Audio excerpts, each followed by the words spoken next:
నమస్తే. ఆత్మనిర్భర్ దిశగా భారత్ మరో అడుగు ముందుకేసింది. నిజంగా దేశ టెలికాం రంగంలో ఇదొక చరిత్రాత్మక దినం అని చెప్పొచ్చు. ప్రధాని ఇవాళే ఆవిష్కరించారు.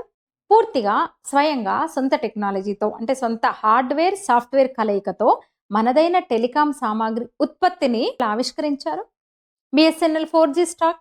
దీంతో టెలికాం సామాగ్రిని ఉత్పత్తి చేసే ప్రపంచంలోని 4 పెద్ద దేశాలు అంటే డెన్మార్క్, స్వీడన్, దక్షిణ కొరియా, చైనా సరసన చేరి 5వ దేశంగా భారత్ నిలబడింది. అంతేకాదు ప్రపంచంలోని కేవలం 5 పెద్ద కంపెనీలు టెలికాం సామాగ్రిని, టెక్నాలజీని ఉత్పత్తి చేస్తూ ఉండగా ఇప్పుడు భారతదేశం 6వ కంపెనీగా తన టెలికాం సామాగ్రిని ఉత్పత్తి చేయడం మొదలుపెట్టిందనమాట. 2020లో 4G సామాగ్రి కోసం ఈ టెండర్లు పిలిచినప్పుడు విదేశాల మీద ఆధారపడకుండా సొంత 4G స్టాక్ను భారతదేశంలోనే ఉత్పత్తి చేయాలని మనమే ప్రొడ్యూస్ చేసుకుందామని మోదీ ఒక ధైర్యమైన నిర్ణయం తీసుకున్నారు. ఇన్నేళ్లుగా కూడా విదేశీ టెక్నాలజీ మీద పూర్తిగా ఆధారపడిన భారత్ మోదీ ప్రోత్సాహంతో కేవలం 22 నెలల రికార్డు సమయంలో తన సొంత 4G స్టాక్ను తయారు చేసి విడుదల చేసుకోగలిగినాం. దీనికి సంబంధించి 2 ముఖ్యమైన కార్యక్రమాలను ప్రారంభించారనమాట. బిఎస్ఎన్ఎల్ 4G స్టాక్ ముందు చెప్పుకున్నాం కదా, అంటే దీంతో దేశవ్యాప్తంగా కూడా దాదాపు 98,000 సైట్లలో విడుదలైంది. భారతదేశంలో ఏ భాగం కూడా ఇంకా ఏ ప్రాంతం కూడా ఏ మూల కూడా 4G నెట్వర్క్ లేకుండా ఉండదు. మన దేశం తయారు చేసిన ఇది పూర్తిగా సాఫ్ట్వేర్ ఆధారితం, నెట్వర్క్ క్లౌడ్ ఆధారితం. ముఖ్యంగా దీన్ని 5Gకి అత్యంత సులువుగా అప్గ్రేడ్ చేయొచ్చు. ఇక 4G స్టాక్తో పాటు డిజిటల్ భారత్ నిధి ద్వారా భారతదేశం 100% పూర్తిగా 100% 4G సాట్యురేషన్ నెట్వర్క్ను కూడా ఆవిష్కరించారైనా. దీనిలో 29,000 నుంచి 30,000 గ్రామాలు 4G సాట్యురేషన్ మిషన్ మోడ్ ప్రాజెక్టు ద్వారా అనుసంధానం జరిగినాయి అన్నమాట.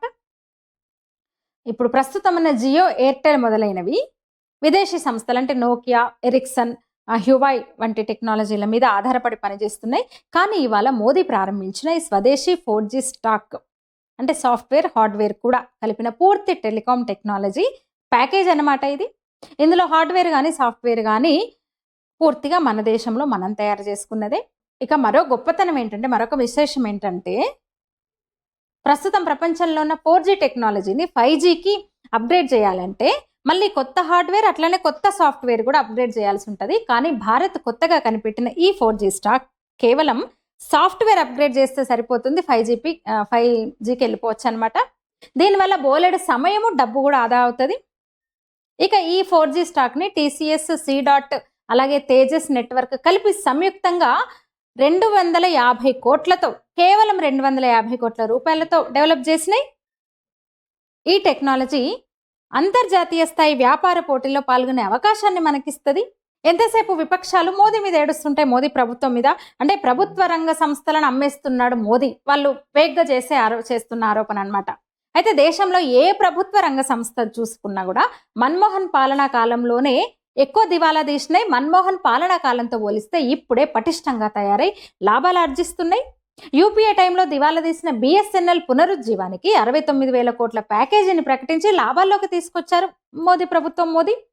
ఇప్పుడు అదే బిఎస్ఎన్ఎల్ని ప్రైవేటు కంపెనీలతో పోటీ పడే విధంగా టెక్నాలజీని కూడా అందిస్తున్నాయి అన్నమాట. ఈ వీడియో మీద మీ అభిప్రాయం తెలియజేయండి, లైక్ చేయండి, షేర్ చేయండి, ఛానల్ని సబ్స్క్రైబ్ చేయండి. ధన్యవాదాలు.